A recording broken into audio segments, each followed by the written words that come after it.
Hello students, कैसे हैं आप? I hope you are doing great. तो अभी जो टेस्ट सीरीज आपकी चल रही है उसमें पहले टेस्ट में जो इंडियन सोसाइटी के क्वेश्चंस आए हैं उन सारे प्रश्नों का उत्तर देने के लिए मैं यहाँ उपस्थित हुआ हूँ। I will try to give you answers of all those questions that belong to the Indian society segment in GS paper 1. You must have been provided with the answers, पर उसको एलोबरेट करके समझा रहा हूँ थोड़ा सा. I'm not going to use the exact content that might have been given to you as an answer. उसमें से जो काम की चीजें हैं 150 वर्ड का होगा तो 150 वर्ड में क्या क्या लिखना है, कितना कुछ लिखना है, उसी का एक ब्रीफ आइडिया देते हुए मैं सारे क्वेश्चन का आंसर देने की कोशिश करूंगा आपको. ठीक है? So let's begin with the question number 7 in the test that you just gave. उसमें क्वेश्चन नंबर 7 है दिस वन. भारतीय सूती वस्त्र उद्योग के समक्ष आने वाली प्रमुख चुनौतियों का विश्लेषण करें. इस क्षेत्र को पुनर्जीवित और प्रोत्साहन देने के लिए सरकार द्वारा की गई प्रमुख पहलों पर प्रकाश डालिए. Analyse the key challenges confronting the Indian cotton textile industry. Highlight the government initiative aimed at revitalizing and promoting this sector. See, when you read this question, it appears to be a question of GS3. Agriculture वहां पढ़ना है, पर ऐसा नहीं है. इस question को आप रिलेट कर सकते हैं इंडियन सोसाइटी से. किस सेंस में? आपको salient feature of Indian society, diversity in India पढ़ना है. तो उसमें salient feature of Indian society में एक जो टिपिकल फीचर है इंडियन सोसाइटी का वो है India is land of villages. It is an agricultural country. Majority of the population still lives in the villages. As per census 2011, around 68% of the population lives in villages. Though the contribution of agriculture to GDP is not very significant, but yes, that is an important component. तो उस हिसाब से मैं क्या कहना चाह रहा था, भारत की जनगणना 2011 के हिसाब से भारत की कुल जनसंख्या का 68% अभी भी गांव में रहता है. तो इस हिसाब से कृषि की जो समस्या हो सकती है, कृषि क्षेत्र में जो समस्याएं हो सकती हैं, उसको आप इससे रिलेट कर सकते हैं. अब ये हिस्ट्री का क्वेश्चन तो है नहीं, ज्योग्राफी का क्वेश्चन है नहीं, आर्ट एंड कल्चर का है नहीं, तो आप इसको इंडियन सोसाइटी का क्वेश्चन मान के चले, है ना. तो कैसे इस क्वेश्चन का आंसर लिखेंगे? इस क्वेश्चन का आंसर लिखने के लिए एक स्ट्रक्चर बनाते हैं. ठीक है? कैसे इसका स्ट्रक्चर बना सकते हैं? देखो, सबसे पहले क्या करो, एक सिंपल सा तरीका होता है जो मैं बताता हूं. 150 नंबर का है तो इसमें ऐसे 4 पॉइंट बना लो. पहले आप, जो पहली बात है कि की challenge Indian cotton textile industry. तो इंडियन कॉटन टेक्सटाइल इंडस्ट्री, भारतीय सूती वस्त्र उद्योग, उसको आप यहां पे इंट्रोड्यूस कर दो, उसके बारे में लिख दो, उसका परिचय दे दो. क्या परिचय में दे सकते हैं? परिचय में आप ये बता सकते हैं फॉर एग्जाम्पल कि उसका क्या कंट्रीब्यूशन है इंडिया के जीडीपी में. 2% जीडीपी में कंट्रीब्यूट करता है. जो हम यहां से टोटल एक्सपोर्ट करते हैं बाहर, जो हमारी चीजें एक्सपोर्ट होती हैं, उसमें इसका क्या कंट्रीब्यूशन है? 11% के करीब इसका कंट्रीब्यूशन है. उसके बाद इसमें कितने लोग कार्यरत हैं, कितने लोगों को ये रोजगार देता है क्षेत्र, तो उससे भी रिलेटेड कुछ ना कुछ डेटा आप कहीं पढ़े होंगे. लगभग 4.5 करोड़ लोग इसमें जुड़े हुए हैं. और भारत के सबसे पुराने प्राचीन आप जो व्यवसाय देखेंगे उसमें से एक ये है. जब भारत को सोने की चिड़िया कहा जाता था तो उस दौरान में भी भारत के रेशमी वस्त्र और तमाम तरह के जो वस्त्र थे वो विश्वविख्यात थे. तो ऐसी चीजें डाल के आप इंट्रोड्यूस कर दीजिए. उसके बाद चैलेंजेस पे आइए. चैलेंजेस, चुनौतियां क्या है? तो चुनौतियों की बात करेंगे तो सबसे बड़ी बात है जो रॉ मटेरियल का जो कॉस्ट है इंडिया में कॉटन को लेके, वो कई बार ज्यादा हो जाता है। उसका रीजन ये है कि इसको सपोर्ट करने के लिए ministry of agriculture and farmers welfare MSP का सपोर्ट देती है इसको। कई बार एमएसपी मार्केट रेट से, जो इंटरनेशनल मार्केट रेट होता है उसके हिसाब से कई बार ऊपर चला जाता है, तो एमएसपी ज्यादा हो गई, अब उसी में जमाखोरी लोग शुरू कर देते हैं। तो इन सारी चीजों के चलते अब इसमें क्या होता है, मान लो तुम्हारा रेट ऐसा जा रहा है, जो मिनिमम सपोर्ट प्राइस के हिसाब से जो रेट है उसके हिसाब से चाइना का माल ज्यादा सस्ता रहा है, तो यहाँ के जो बिजनेसमैन है वो कहाँ का सामान लेके बनाएंगे, चाइना का लेके आएंगे। तो वैसे ही तो उसके चलते फिर लोड किस पे पड़ता है, जैसे फूड कॉर्पोरेशन ऑफ इंडिया है वैसे ही कॉटन कॉर्पोरेशन ऑफ इंडिया है, उसको चीजें खरीदनी पड़ती हैं, एमएसपी पे वही खरीदेगी ना, फोर्स थोड़ी ना करेंगे प्राइवेट सेक्टर को, you have to buy it. तो ये सारी चीजें प्रॉब्लम के तौर पे दिख के आती हैं। उसके बाद जेनेटिकली मॉडिफाइड जो कंपोनेंट्स हो सकते हैं, जो इसके सीड्स हो सकते हैं कॉटन के, वो इंडिया में प्रोहिबिटेड है, उसके अपने रीजंस हैं। तो जब जेनेटिकली मॉडिफाइड सीड्स आप नहीं यूज कर रहे हैं, और उसके बाद पिंक बॉल वोम करके, जिसको आप PWB वोम भी बोलते हैं, पेट वोम भी बोलते हैं, इनकी जो समस्याएं हैं उसके चलते भी पैदावार पे उसका प्रभाव पड़ता है। हमारे यहाँ जो टेक्नोलॉजीज हैं वो आउटडेटेड हैं, जो एक्सपेंसिव कॉटन्स बिक सकते हैं उनकी कमी है। तो ये चुनौतियां अगर आपने लिख दी, और उसके बाद जो इसमें वर्क करने वाले जो कारीगर हैं 90% of them are involve in informal organization, informal work कर रहे हैं, ये चुनौतियां हैं, उसको लिख दी। अब मेन बात है इन चुनौतियों को दूर करने के लिए गवर्नमेंट कौन कौन से इनिशिएटिव लेके आ रही है। उस इनिशिएटिव में आप लिखिए, पीएम मित्रा के बारे में लिखिए, कस्तूरी कॉटन ब्रांडिंग के बारे में लिखिए, national mission for cotton productivity के बारे में लिखिए। तो ये मिशंस, इन सारी चीजों के बारे में रिसेंटली आपने पढ़ा है, तो उन सारी चीजों को आप ऐड करेंगे क्या, इनिशिएटिव के तौर पे इनिशिएटिव लिखेंगे, इनिशिएटिव। और फाइनली कंक्लूड करेंगे आप कि क्या हो रहा है, उसको कैसे करना चाहिए। ये जो कुछ भी मैंने बताया है इन सबको एक साथ रख के मैंने एक आंसर प्रिपेयर किया है, जो 150 वर्डों 150 वर्ड्स के लिए अप्रोप्रिएट है, उसको आप देखिए। This is how you will write the answer.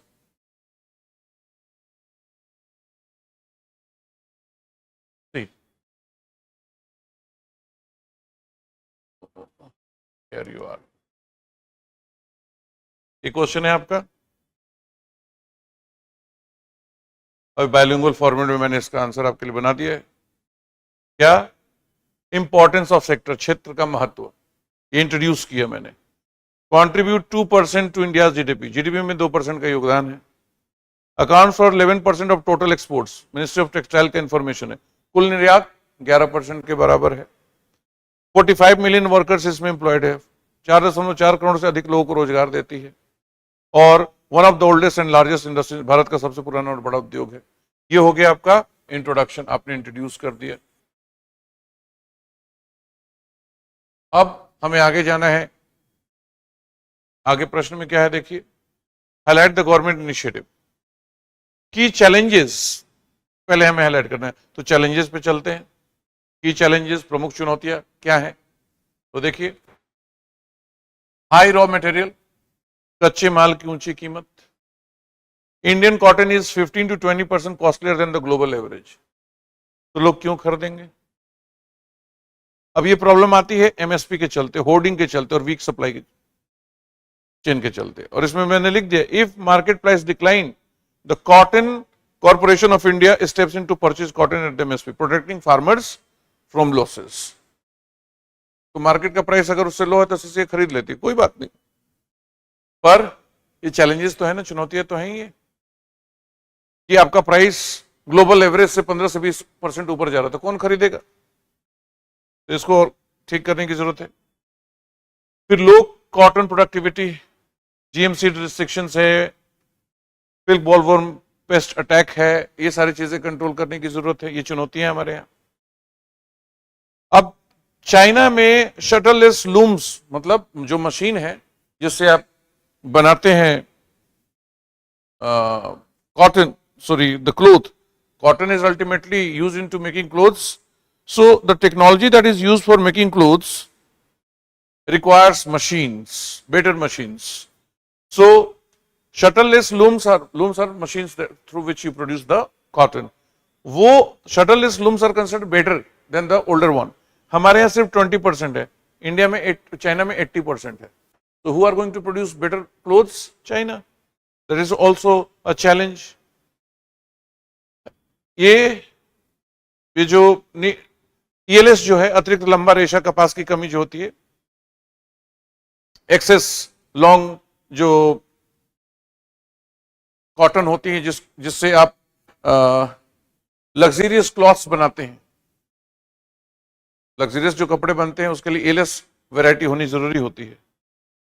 High and luxury textile उसकी जरूरत होती है, उसकी कमी है, हमारे यहाँ उसकी कमी होती है। इनफॉर्मल वर्कफोर्स है, 90% labour is informal, lakhs contraction skills. Economic survey की रिपोर्ट बताती है 2022 की 23 की कि 90% जो लेबर है वो क्या है, इनफॉर्मल है, इनके पास कॉन्ट्रैक्ट्स की भी कमी होती है और स्किल्स भी नहीं होती। तो क्या करना चाहिए फिर गवर्नमेंट को? तो गवर्नमेंट इनिशिएटिव, सरकारी पहले, PM मित्रा, प्रधानमंत्री, ये हो गए प्रधानमंत्री mega integrated textile reason apparel योजना, डेवलप 7 मॉडर्न टेक्सटाइल पार्क, 7 आधुनिक वस्त्र पार्कों की स्थापना है। अब इसमें राज्य कौन कौन से है देख लीजिए, आप शुरू कर लो गुजरात से, गुजरात में एक पार्क बनाने की योजना है, उसके बाद महाराष्ट्र में आ जाओ, महाराष्ट्र में है, उसके बाद कर्नाटका में है, उसके बाद तमिलनाडु में है, तमिलनाडु के बाद तेलंगाना में है, तेलंगाना के बाद MP में है और UP है। हो गए 7, 1 2 3 4 5 6 7, ये 7 जगहों पर वो जैसे स्पेशल इकोनॉमिक जोन होता है वैसे ही कॉटन पार्क्स बनाने के लिए जगहें बनाई गई हैं। तो प्रधानमंत्री मित्र इनिशिएटिव को करने की कोशिश कर रही है। फिर कैपिटल सब्सिडी फॉर मशीनरी, जो मशीनरी है कॉटन प्रोडक्शन के लिए वो उनका मॉडर्नाइजेशन हो, इसके लिए सब्सिडीज दी जा रही हैं। फिर PLI स्कीम है, production linked initiative, man made fibre और टेक्निकल टेक्सटाइल्स के लिए इंसेंटिव्स दी जा रही हैं। Then CDP cotton development programme, इसमें high yield seeds, IPM technique, best practices पे ध्यान दिया जा रहा है। Then Kasturi cotton branding, it is like हमारा हॉलमार्क होता है BSI, वैसे ही कस्तूरी कॉटन ब्रांडिंग चल रही है। इससे क्या होगा, enhance India's cotton brand image globally, भारतीय कपास की वैश्विक ब्रांडिंग। और national mission for cotton productivity, ये बजट में बात की गई है, उसमें क्या फोकस है, यील्ड एंड फाइबर क्वालिटी का प्रोडक्शन, इसको इंप्रूव करना है, उपज और गुणवत्ता में सुधार। सी, आपको ना ये सारे प्रोग्राम जरूरी नहीं कि लिखें, मेरे हिसाब से 150 वर्ड है, 2-2 लाइन इनके बारे में अगर आप लिखेंगे तो ये और ये 4 भी अगर आपने सिर्फ लिख दिया बहुत है। मैंने बहुत कम लिखा है, एक लाइन लिखा है, just I wanted to settle 150 words, पर इसको एक लाइन 1-2 लाइन तो लिखोगे इसके बारे में, that would be enough. Challenges में ही आपके लगभग 50-60 वर्ड जाएंगे, इंट्रोडक्शन में आपके 20 वर्ड गए, 40 वर्ड यहां लिख दिया, 50 वर्ड, तो 50-50 ये हो गया, 25 में इंट्रो और 25 में कंक्लूजन, उससे ज्यादा का है ही नहीं। And that will be very much compact. You can not write all the schemes and programs. यहाँ पे 6 लिखे हुए हैं, अब 4 लिखो, 4 यहां से 4 चैलेंजेस में से लिखो, so that you can make at least 50 words. 50 word हो गए, हर चैलेंज का हर पॉइंट लिख के 10 वर्ड 12 वर्ड लगेगा ना एक्सप्लेनेशन में, तो हो गया 12-48 48 वर्ड्स, लगभग 50 वर्ड्स वहां हो गए, 50 वर्ड्स इसमें लिखिए और फिर कंक्लूजन दे दीजिए, हो गया। You can write all these things, सब नहीं लिख पाएंगे, याद भी नहीं होता। अब देखो, मैं आंसर लिख के लाया हूं, बना के लाया, मेरे लिए आसान है, फटाफट 6 पॉइंट्स मैंने बोल दिए। When you will recall, you may not come across all the schemes 4 याद हो जाए, 4 लिख दीजिए। सो 2 लाइन का कंक्लूजन लिख दिया।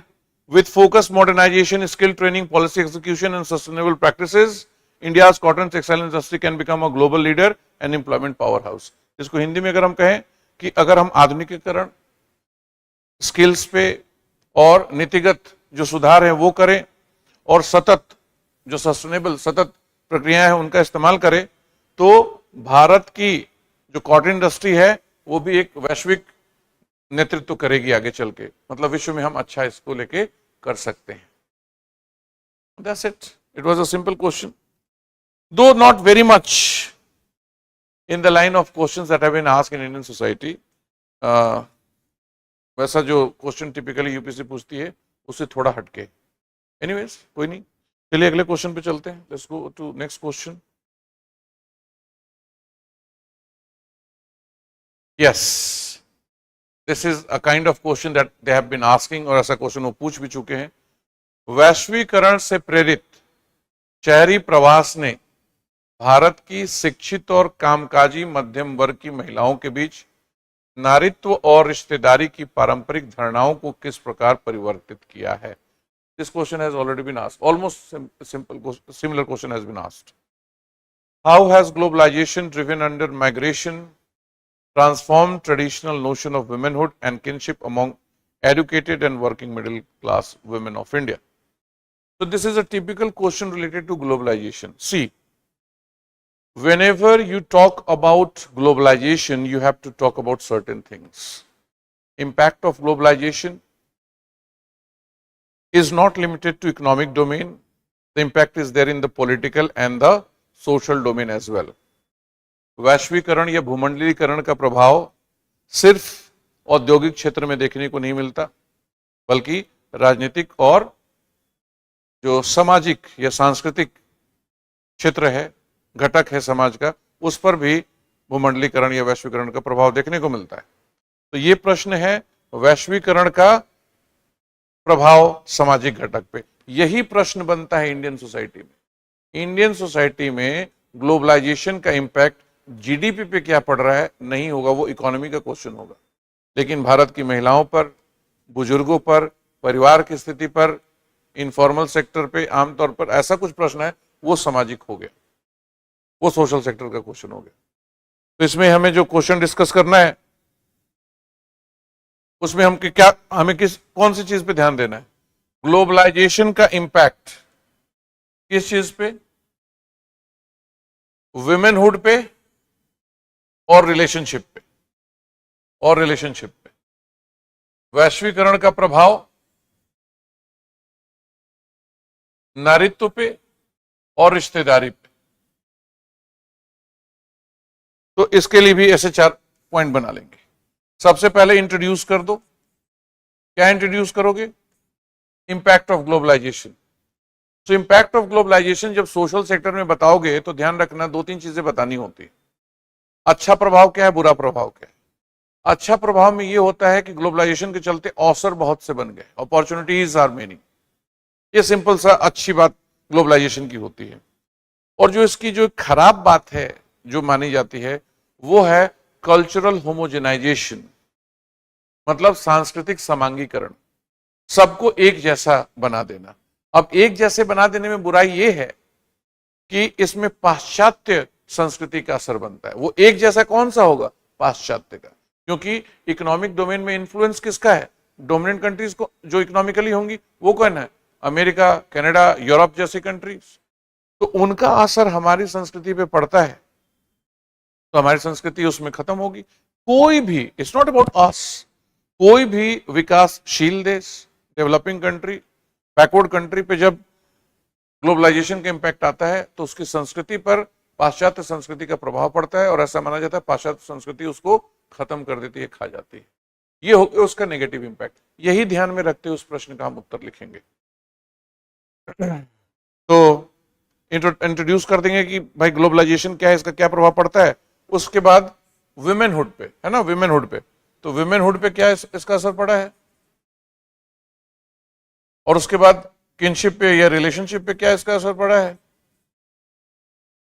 और उसके बाद कंक्लूड कर देंगे। ठीक है, वुमेनहुड पे 2-3 पॉइंट लिख दें, रिलेशनशिप पे 2-3 पॉइंट लिख दें। जैसे वुमेनहुड पे अगर हमें बात करनी है तो हम कह सकते हैं ग्लोबलाइजेशन के चलते औरतों की आत्मनिर्भरता बढ़ी है। अब इस आत्मनिर्भरता को बताने के लिए आप पीरियोडिक लेबर फोर्स सर्वे का डेटा ले लीजिए, एनएसओ का रिपोर्ट ले लीजिए, एनएफएचएस का रिपोर्ट ले लीजिए। ये 2-4 रिपोर्ट्स अगर आपके पास हैं, इनमें से कुछ डेटा अगर आपको याद है तो आप अच्छा पॉइंट लिख पाएंगे कि लड़कियां अब ज्यादा सेल्फ डिपेंडेंट हो रही हैं। इसके साथ ही शादियां देर से कर रही हैं, शादियां नहीं कर रही हैं, एजुकेशन और सेल्फ डिसीजन पे उनको यकीन, एजुकेशन पे ज्यादा फोकस कर रही हैं, सेल्फ डिसीजन खुद ले रही, मतलब अपना डिसीजन खुद ले रही हैं। फेमिनिटी का मतलब क्या होता है, नारीत्व की मतलब नारीत्व की पहचान क्या होती है, शादी करना, बच्चे पैदा करना ही उनकी पहचान है या कुछ और है, उसके बारे में बातें कर रही हैं। इन सारी बातों को रखते वक्त अगर आपके पास डेटा है तो आपका अच्छा आंसर बन जाएगा। ठीक है, दिखाऊंगा कैसे अच्छा आंसर बनाया जा सकता है। अब जो रिश्तों में बदलाव आया है उसमें क्या है, घर की जो संरचना है अब वो धीरे धीरे लचीली हो रही है।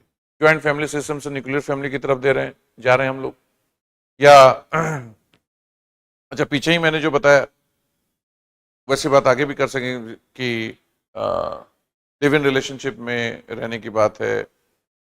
ये सारी चीजें जो नई निकल के आ रही हैं उनको आप रख सकते हैं। ठीक है, और जो पति की जो भूमिका है जो पारंपरिक समाज में जो जैसी थी वो अब बदलती हुई दिख रही है। इन्हीं सारे पॉइंट्स को रखते हुए इस प्रश्न का एक उत्तर देख लेते हैं कैसे बनाया जा सकता है। जो मैंने मतलब बनाया है उसको कॉन्फ़िगर किया है। जस्ट अ मिनट, ये क्या आ गया, ये हाँ,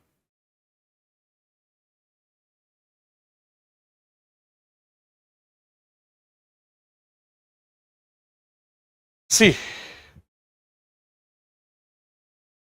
पहले इंट्रोड्यूस कर देते हैं। ग्लोबलाइजेशन हैज, अच्छा इंट्रोडक्शन, ये जो मैंने लिखा है ना ये आंसर में आप नहीं लिखेंगे, ये आंसर में नहीं लिखते हैं, आप सीधे लिखना शुरू करेंगे। Globalization has accelerated economic integration and opened up new job markets especially in IT, BPO and e-commerce sector। वैश्वीकरण ने आर्थिक एकीकरण को तेज किया है, खासकर IT, BPO और ई-कॉमर्स जैसे क्षेत्रों में रोजगार के नए अवसर प्रदान किए हैं। This has led to increased urban migration of educated middle class women, transforming their social roles, aspirations and family dynamics।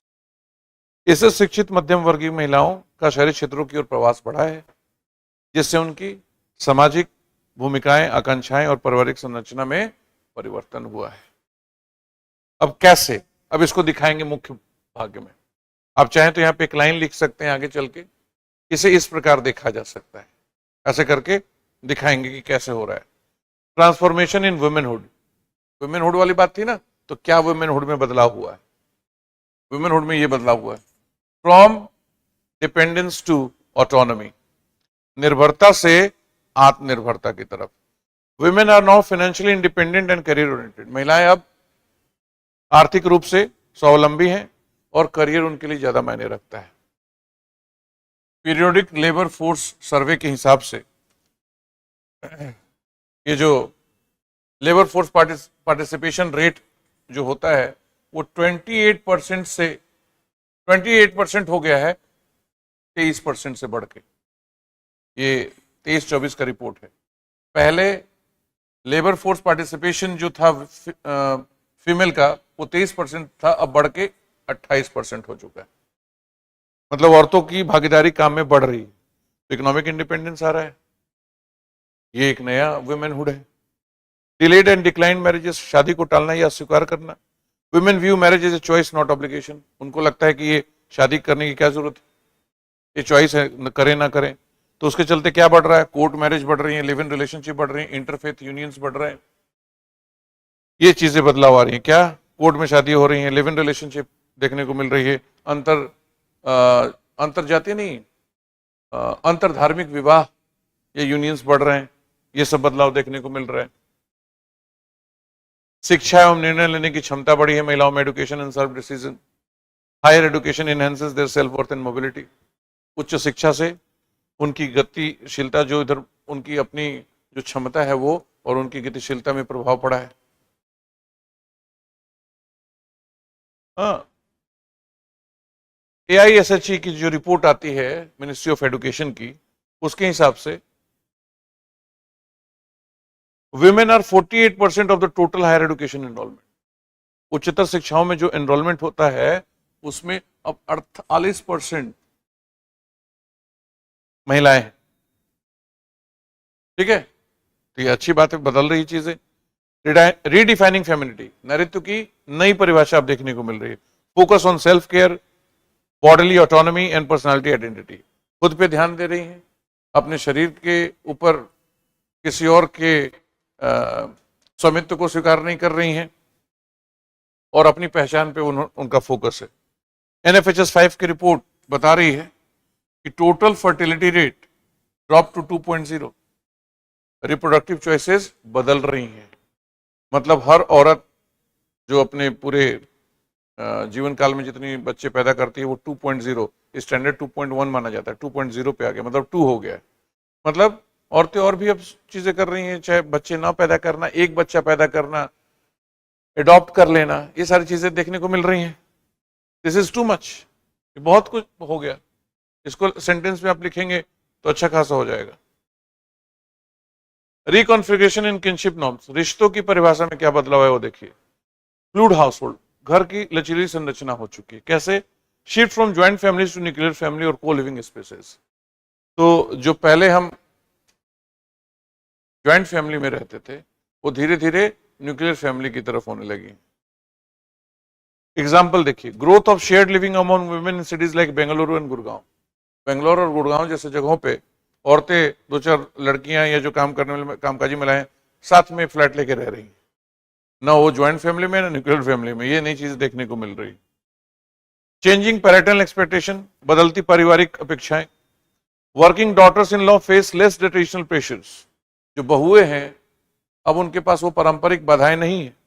Parents are now more supportive of career choices. जो माता पिता हैं करियर चॉइसेस को लेके ज्यादा सपोर्टिव बन रहे हैं। अच्छा, this is typical of middle class women who are migrating to the cities, not of villages. गांव में ऐसे बदलाव देखने को नहीं मिल रहा है। शहरों में जो मध्यम वर्गीय परिवार है, जो माइग्रेट हो रही है ग्लोबलाइजेशन के चलते, जो काम कर रही हैं, पहले यही लिखा था मैंने, IT सेक्टर में, BPO में, सर्विस सेक्टर में जो काम करी, वैसी महिलाओं के साथ ये चेंजेस देखने को मिल रही है। इवॉल्विंग रोल ऑफ मेन, पति की बदलती भूमिका। Main now support adoption over biological parenthood.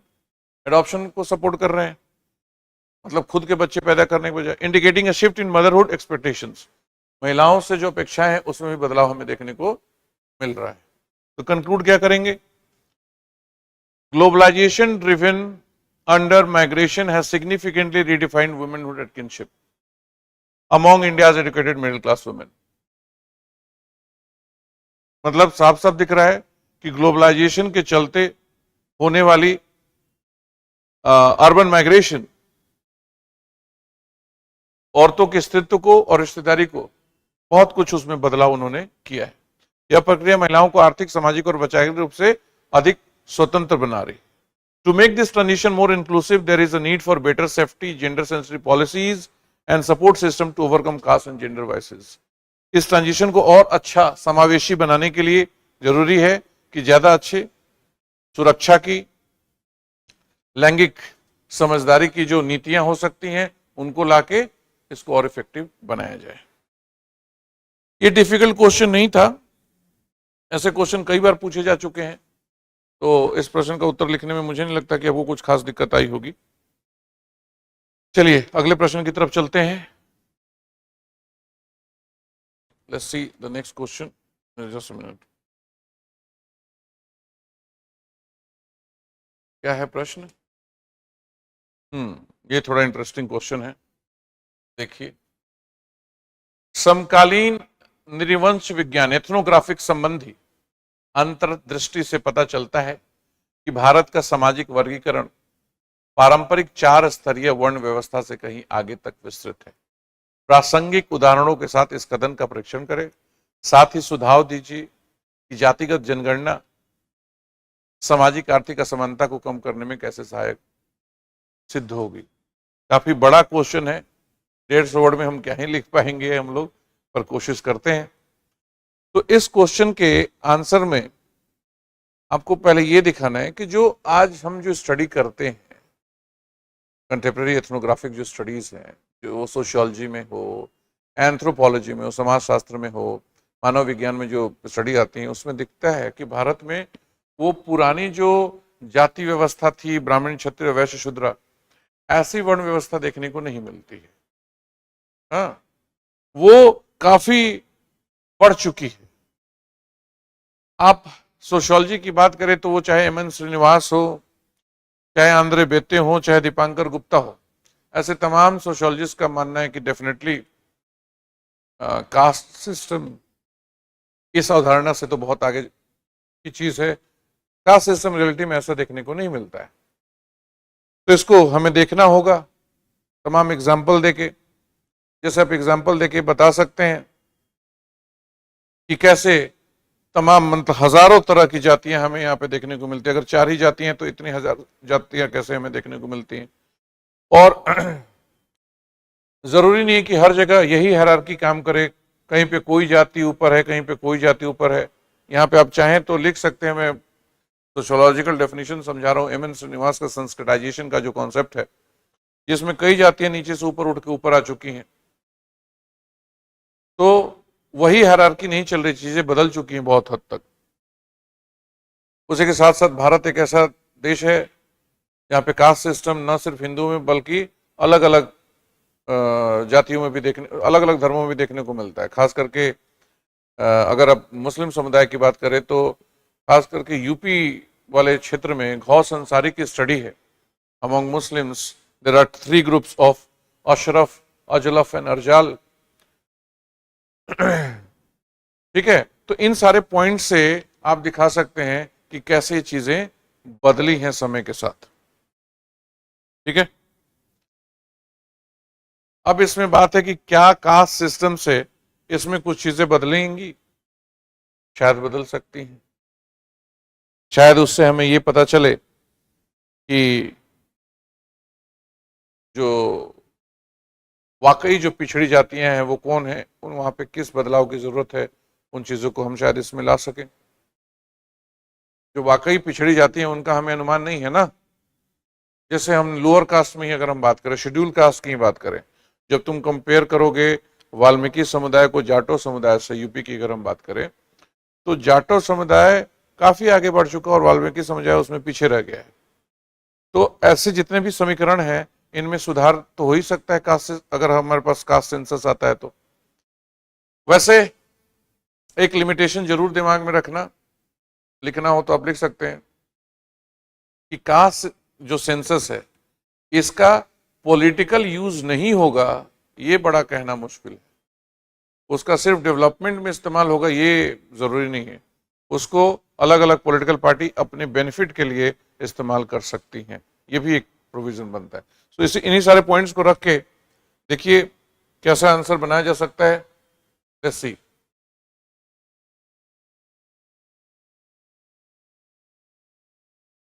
पहले इंट्रोड्यूस कर देते हैं। The classical Varna system divides society into Brahmins, Kshatriya, Vaishya and Shudras. However, modern ethnographic research shows that India's social hierarchy is far more complex, ज़्यादा complex, influenced by region, occupation, religion, class and gender. अब यहाँ पे मैं पिछले 2 question में मेरा short में लिखा था, इसको थोड़ा बड़ा कर दिया है, पूरा प्रॉपर तरीके से हिंदी में लिख दिया।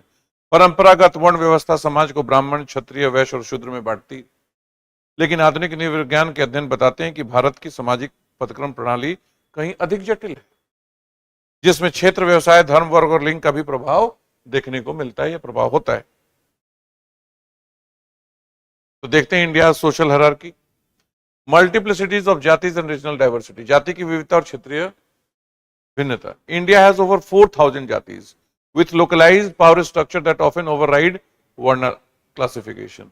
भारत में 4000 से अधिक जातियां हैं जिनकी स्थानीय सामाजिक स्थिति अक्सर वर्ण व्यवस्था से अलग होती है। अब इसमें एक एग्जांपल दे दीजिए। Vaniyars in Tamil Nadu and Idwa in Kerala are influential but not clearly Varna classified. In fact, Idwa community used to be scheduled caste in the Kerala, धीरे धीरे ये ऊपर उठ के आए। तमिलनाडु के वडियार और केरला में इडवा जाति स्थानीय रूप से प्रभावशाली, लेकिन इन्हें स्पष्ट रूप से वर्ण व्यवस्था में वर्गीकृत नहीं किया जा सकता या नहीं किया गया है, नहीं है उसके पार्ट, पर है तो डोमिनेंट हो गए हैं, ऊपर आ गए हैं। तो जो आप कह रहे हैं कि ब्राह्मण क्षत्रिय वैश्य शूद्र, वो तो नहीं देखने को मिल रहा है। ओके, आगे चलते हैं। इंट्रा ग्रुप स्ट्रैटिफिकेशन, समूह के अंदर की श्रेणी। Even within scheduled caste and other backward classes there exist hierarchies and exclusion. अनुसूचित जाति और पिछड़े वर्ग के भीतर भी सामाजिक भेदभाव और वर्गीकरण मौजूद है। Example, Valmiki face more exclusion than the politically empowered Jatavs among एससीज। अनुसूचित जाति में ही अगर हम देखें, अभी जो मैं आपको बता रहा था, वाल्मीकि समुदाय जाटो जो है उससे ज्यादा वंचित है। अब रीजनल कास्ट हायरार्की फ्लूइडिटी देखते हैं। क्षेत्रीय जाति लचीलापन, a caste dominant in one region may be marginalised. एक कास्ट एक जगह डोमिनेंट है तो दूसरी जगह भी डोमिनेंट होगी, वो जरूरी नहीं है। एक टिपिकल एग्जांपल इसका ले सकते हैं, बिहार और यूपी में एक जाति पाई जाती है जिसका नाम है कुर्मी। बिहार में डोमिनेंट है, नीतीश कुमार नेता है, लेकिन वही यूपी में देखे तो कुर्मी नीचे है। तो एक जैसी चीज भी देखने को नहीं मिलती, वो चाहे अपर क्लास से है चाहे लोअर क्लास से, कास्ट से। एक क्षेत्र के प्रमुख जाति दूसरे क्षेत्र में कमजोर हो सकती है। उदाहरण के तौर पर Kurmis are backward in Uttar Pradesh but land owners in Bihar. उदाहरण, कुर्मी नहीं होता है, sorry for that, Kurmi Uttar Pradesh में पिछड़ी जाती है लेकिन बिहार में संपन्न जमींदार है। नॉन हिंदूज में भी देखने को मिलती है हमें। Caste like hierarchy exist among Pasmanda Muslim, Dalit Christians and Mazhabi Sikh Dalit etcetera. मुसलमानों, दलित ईसाइयों और सिख मजहबी दलितों के बीच जाति समान विभाजन होता है। उदाहरण के तौर पर Ashraf Ajlaf social hierarchy among Muslims, Ghaus Ansari की स्टडी है ये, गौस अंसारी। फिर जेंडर हायरार्कीज देखने को मिलती है हमें।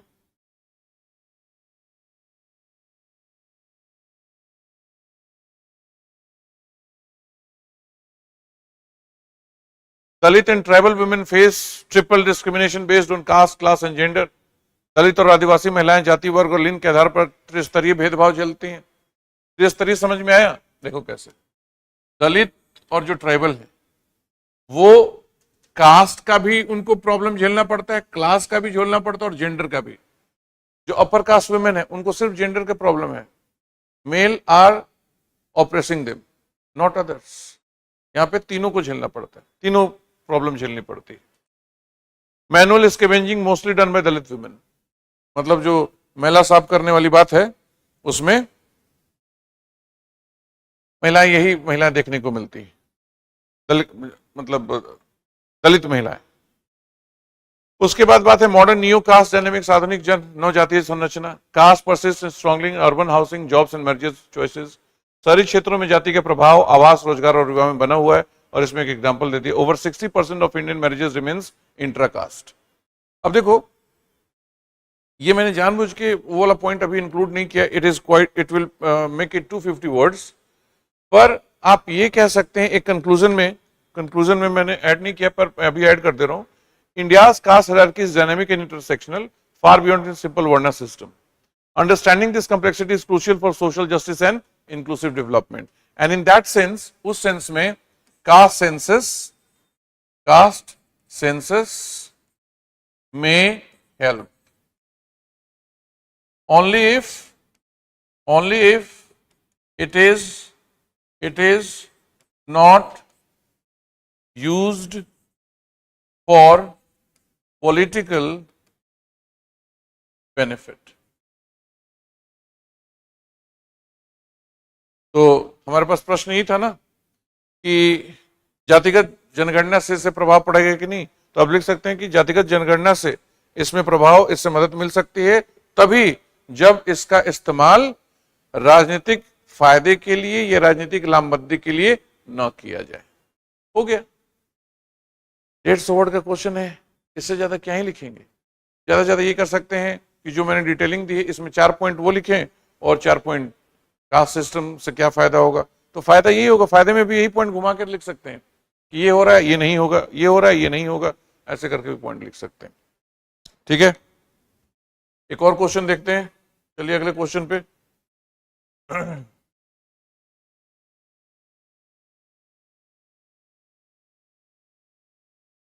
Examine the evolution of regionalism in India since independence.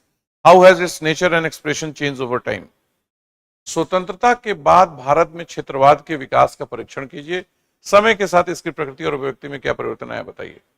क्या प्रश्न है मेन फर्स्ट टॉपिक का है, सॉरी लास्ट टॉपिक का, इंडियन सोसाइटी का लास्ट टॉपिक, उसमें रीजनलिज्म है, क्षेत्रवाद।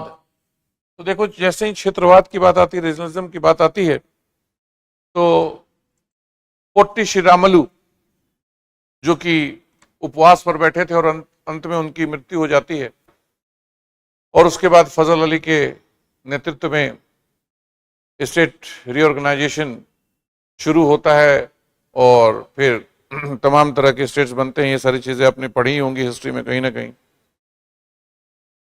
तो जो कुछ भी रीजनलिज्म के तौर पे हुआ है, रीजनलिज्म मीन्स, क्षेत्रवाद मीन्स अपने क्षेत्र को लेके जो आपकी सोच है, जो आपका लगाव है, वो राष्ट्र को लेके जो लगाव उससे अगर ज्यादा है तो उसको क्षेत्रवाद कहेंगे। भाषा, संस्कृति, इतिहास इत्यादि के आधार पर अगर आप क्षेत्र से लगाव करते हैं, इसी को क्षेत्रवाद कहते हैं। अब इसका उत्तर लिखने का एक अच्छा उपाय हो सकता है कि अलग अलग दशकों में इस क्षेत्रवाद का क्या हिसाब किताब रहा है उसकी बात कर दीजिए। अलग अलग दशकों में इसका क्या रहा है हिसाब किताब। हिसाब किताब कहने का मतलब how has regionalism change over period of time. तो इंडिपेंडेंस मिला में 1947 में, रीऑर्गेनाइजेशन शुरू हुआ 1953 में, फिर शुरू होता है, फिर आंध्र प्रदेश से फिर धीरे धीरे चीजें बढ़ती हैं।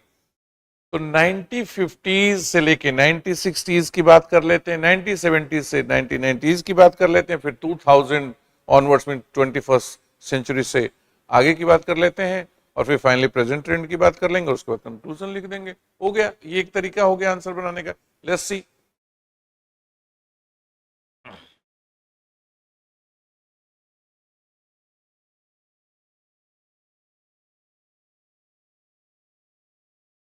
ये रहा आपका। तो पहले इंट्रोड्यूस कर देते हैं, प्रस्तावना कहिए, भूमिका कहिए, परिचय कहिए। Regionalism in India is the assertion of unique regional identities based on language, culture, and history within the Union. Since independence, regionalism has evolved, reflecting political, social, and economic aspirations. Bharat में क्षेत्रवाद का अर्थ है भाषा, संस्कृति और इतिहास के आधार पर विशिष्ट क्षेत्रीय पहचान की अभिव्यक्ति। भाषा, संस्कृति और इतिहास के आधार पर विशिष्ट क्षेत्रीय पहचान की अभिव्यक्ति। जैसे कि जब A.R. रहमान कहते हैं कि Tamil is the oldest language of this country और this world, older than Sanskrit and all that, उसमें उनकी क्षेत्रीयता आती है कि तमिल आइडेंटिटी से आप रिलेट करते हैं। स्वतंत्रता के बाद से क्षेत्रवाद राजनीतिक, सामाजिक और आर्थिक आकांक्षाओं के अनुसार विकसित हुआ है। मतलब क्षेत्रवाद में राजनीति ने भी रोल प्ले किया, सामाजिक और आर्थिक जो एस्पिरेशंस लोग रहे उसने भी रोल प्ले किया है। कैसे देखते हैं हम क्षेत्रवाद का विकास कैसे हुआ 1950 से 1960s में। Initially it was linguistic identity assertion phase 1950 से 1960 का दशक, भाषाई सांस्कृतिक क्षेत्रवाद पहचान की मांग। The focus was on linguistic and cultural identity. Peaceful movements demanded states based on language. ध्यान कहां था? भाषाई और सांस्कृतिक पहचान पर था। शांतिपूर्ण आंदोलनों ने भाषा आधारित राज्यों की मांग की, जैसे कि आंध्रा मूवमेंट 1953 में led to formation of Andhra Pradesh. Andhra आंदोलन 1953 इससे आंध्र प्रदेश का गठन का कारण बना। तो 1950s में ये डोमिनेंट था, 2 दशकों तक ऐसा चला। फिर 1970 से 1980 में पॉलिटिकल ऑटोनॉमी का दौर चला एक, कि हमें अलग करो, political autonomy based regionalism, assertion and resistance phase. 70 से 90 का दशक रहा राजनीतिक और स्वायत्ता आधारित क्षेत्रवाद। द डिमांड शिफ्टेड, अब राज्य बनाने की बात नहीं है, greater political autonomy and ethnic assertion often leading to protest and insurgencies. मांगे बढ़कर राजनीतिक स्वायत्ता और जातीय पहचान तक पहुंच गई, जिसमें विरोध और हिंसक विद्रोह भी शामिल थे। Example, Khalistan movement Punjab and Nagaland movement. Khalistan आंदोलन और नागालैंड में जो सेसेशनिस्ट मूवमेंट है वो आपने बता दिया। उसके बाद 2000 से आज तक क्या हमें देखने को मिलता है? डेवलपमेंट एंड सब regional regionalism, governance and equity phase. 2000 से अब तक विकास और उपक्षेत्रीय क्षेत्रवाद, शासन और समानता। The focus shifted to equitable development and governance failure. Movement became democratic and constitutional. वो चाहे बिहार से झारखंड का अलग होना हो, एमपी से छत्तीसगढ़ का अलग होना हो, या उत्तर प्रदेश से उत्तराखंड का अलग होना। मुद्दा क्या था? हमारा विकास नहीं हो रहा है, हमें अलग करो तब हमारा विकास होगा। तो इस बेसिस पे ये चीजें मिली। इस दौरान ध्यान विकास की समानता और शासन में असफलताओं पर केंद्रित हुआ। आंदोलन लोकतांत्रिक और संवैधानिक हुए। तेलंगाना मूवमेंट प्रॉपर तरीके से demanding separate state due to backwardness. Same applies to previous to also that I mention. वो चाहे बिहार हो, चाहे एमपी हो, छत्तीसगढ़ या उत्तराखंड, ये सब वैसे ही चीजें थी। प्रेजेंट ट्रेंड क्या है आज के टाइम में? Competitive federalism where states assert fiscal autonomy and governance rights leading to dispute. प्रतिस्पर्धी संघवाद, जहां राज्य वित्तीय स्वायत्ता और शासन अधिकारों के लिए संघर्ष कर रहे हैं। उदाहरण के लिए Kaveri river dispute between Karnataka and Tamil Nadu. Kaveri नदी विवाद कर्नाटक और तमिलनाडु के बीच में चल रहा है। तो निष्कर्ष क्या निकल रहा है? Regionalism in India has transformed from identity based demands to democratic expression of development aspirations, reflecting India's dynamic federal structure that balance diversity and equity. Bharat में क्षेत्रवाद पहचान आधारित, वो चाहे लैंग्वेज का था या बाकी चीजों का था, पहचान आधारित मांगों से विकसित होकर विकासात्मक आकांक्षाओं, हमारा डेवलपमेंट जरूरी है इसलिए हमें अलग करो, झारखंड अलग करो, तेलंगाना अलग करो, छत्तीसगढ़ अलग करो, है ना, कि लोकतांत्रिक अभिव्यक्ति बन गया जो देश की गतिशील संघीय ढांचे और विविधता एवं समानता के संतुलन को दर्शाता है। So we are done with all the 150 word questions. अब अगले सेक्शन में 250 वर्ड्स वाले 3 क्वेश्चन जो रहते हैं उसको करेंगे। Thank you so much.